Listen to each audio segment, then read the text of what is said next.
કેવીની class YouTube ચેનલમાં આપ સરે મિત્રોનું હું દિલથી સ્વાગત કરું છું।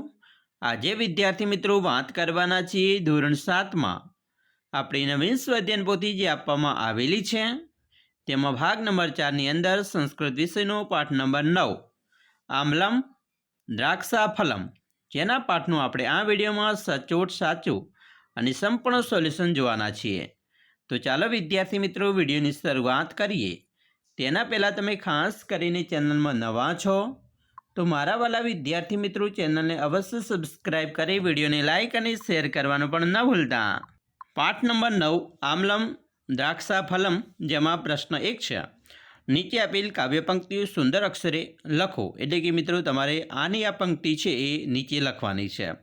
પંક્તિ છે કી ચ કરોતિ સહ કી ચ કરોતિ, વામતઃ પશ્યતિ દક્ષિણતઃ પશ્યતિ, અગ્રતઃ પશ્યતિ પૃષ્ઠતઃ પશ્યતિ, સ્વેદઃ જાયતે તૃષા જાયતે। તો આ પંક્તિઓ છે એ મિત્રો અહીંયા આપણે જે જગ્યા આપેલી છે તેની અંદર સારા અક્ષરે લખવાની છે। તમારી પરીક્ષાની અંદર તમને 5 જે પંક્તિઓ પૂછાતી હોય છે જેના 5 ગુણ હોય છે। વિદ્યાર્થી મિત્રો પ્રશ્ન નંબર 2 છે, આપેલી ગુજરાતી શબ્દ માટે યોગ્ય શબ્દ પસંદ કરી શોધી અને તેની ફરતે ગોળ રાઉન્ડ કરવાનું છે। મિત્રો પહેલું છે ડાબી બાજુ, તો એની દક્ષિણતઃ કહેવાય, તો આપણે અહીંયા ગોળ રાઉન્ડ કરીશું। બીજું પરસ્યો, તો એની સ્વેદઃ કહેવાય। ત્રીજું ખોટું, તો આમલમ કહેવાય। ચોથું કૂદે છે, તો એને ઉત્પત્તિ કહેવાય। અને દ્રાક્ષની વેલ, તો એને દ્રાક્ષા લતામ કહેવાય। હવે વિદ્યાર્થી મિત્રો આપણે આગળ જોવાના છીએ પ્રશ્ન 3ની અંદર અમાં દર્શાવેલ મુખ પરના ભાવને બમાં દર્શાવેલા યોગ્ય શબ્દ સાથે જોડો। તો અહીંયા તમે જોઈ શકો છો આ જે પહેલું ચિત્ર છે એ બુભુક્ષિત કહેવાય, બીજું છે એ શ્રાંત કહેવાય, ત્રીજું ચિત્ર છે એ ક્રોધિત કહેવાય અને ચોથું ચિત્ર છે એ આનંદિત કહેવાય। તો આવી રીતે આપણે યોગ્ય ચિત્ર સાથે મુખના ભાવને યોગ્ય શબ્દ સાથે જોડવાના હતા।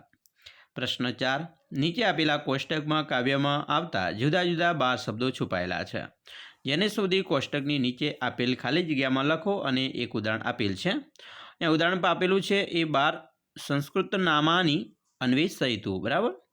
તો અહીંયા તમે જોઈ શકો છો, તમે જોશો તમે પેલું છે અહીંયા સ્વેદઃ, પછી જાયતે, અનુક્ષણમ, ગચ્છતિ, તન્મુખે, રસઃ, પશ્યતિ, શૃંગાલઃ અને શ્રાંતઃ। અને અહીં આપેલું છે દ્રાક્ષાફલમ। તો આવી રીતે હવે શબ્દો છે અને આપણે યોગ્ય ઉદાહરણ સાથે જોડવાના છે।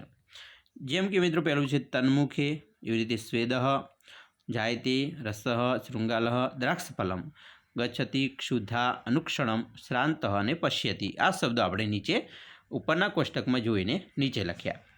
પ્રશ્ન 12, ઉદાહરણ મુજબ વાક્ય બનાવો। અહીંયા મિત્રો આપેલું છે શૃંગાલઃ અને વનમ, બંને શબ્દથી આપણે એક વાક્ય બને છે। શૃંગાલઃ વનમ ગચ્છતિ, તેવી રીતે બીજું વાક્ય છે બાલિકા અને ગૃહમ, તો બાલિકા ગૃહમ ગચ્છતિ। ત્રીજું છે નરસિંહ મંદિરમ, તો નરસિંહ મંદિરમ ગચ્છતિ। ચોથું છે કૃષ્ણ ગોકુલમ, તો કૃષ્ણ ગોકુલમ ગચ્છતિ। પાંચમું છે સંધ્યા વિદ્યાલય, તો સંધ્યા વિદ્યાલયમ ગચ્છતિ। પ્રશ્ન 6, ઉદાહરણ મુજબ ક્રિયાપદ બનાવવાના છે, જેમાં ઉદાહરણ છે ગચ્છામી તો ગચ્છતિ, તો પશ્યામી તો પશ્યતિ, કરોમી તો કરોતિ, ઉત્પત્તામી તો ઉત્પત્તિ। પછી છે ચોથું છે કથયામી તો કથયતિ, વદામી તો વદતિ, બરાબર। પ્રશ્ન 7 છે કાવ્ય પંક્તિઓ પૂર્ણ કરવાની છે, જેમ કે ઇતિ ગચ્છતિ, તો ઇતિ ગચ્છતિ કિમપી ન લભતે, તતઃ ગચ્છતિ કિમપી ન લભતે, શ્રાંતઃ જાયતે ખિન્ન જાયતે, બરાબર। આવી રીતે તેવી રીતે મિત્રો બીજો શ્લોક છે કીચ કથયતિ સહ કીચ કથયતિ, આમલમ દ્રાક્ષાફલમ ઇત્યેવ કથયતિ પલાયતે। ચાલો હવે આપણે આગળ જોઈશું। પ્રશ્ન 8ની અંદર ચિત્ર જો ઉદાહરણ પ્રમાણે વાક્ય બનાવવાના છે। અહીંયા તમે જોઈશો પૃષ્ઠતઃ ઉત્પીઠિકા, બરાબર, વામતઃ પુષ્પમ, રાઘવ પ્રણમ, દક્ષિણતઃ અને આ બાજુ આસંદ, બરાબર। તો વિદ્યાર્થી મિત્રો આપણે ઉદાહરણ મુજબ વાક્ય બનાવીએ કે રાઘવસ્ય પુરતઃ આસંદઃ અસ્તિ. એ રીતે બીજું વાક્ય છે રાઘવસ્ય પૃષ્ઠતઃ ઉત્પીઠિકા અસ્તિ. બીજું છે રાઘવસ્ય વ્યામતઃ પુષ્પમ અસ્તિ. અને ત્રીજું વાક્ય બને છે રાઘવસ્ય દક્ષિણતઃ પર્ણમ અસ્તિ. તો વિદ્યાર્થી મિત્રો, આવી રીતે તમારું પાઠ છે, નવમો પાઠ છે, એનું આપણે સંપૂર્ણ સ્વાધ્યાયન પોથીના પાઠનું સોલ્યુશન જોયું. આશા રાખીએ છીએ તમને આપણા વિડીયો ખૂબ જ ઉપયોગી નીવડશે. અને ખાસ વિડીયો ગમ્યો હોય તો લાઇક, શેર અને સબસ્ક્રાઈબ કરવાનું પણ મિત્રો ન ભૂલતા.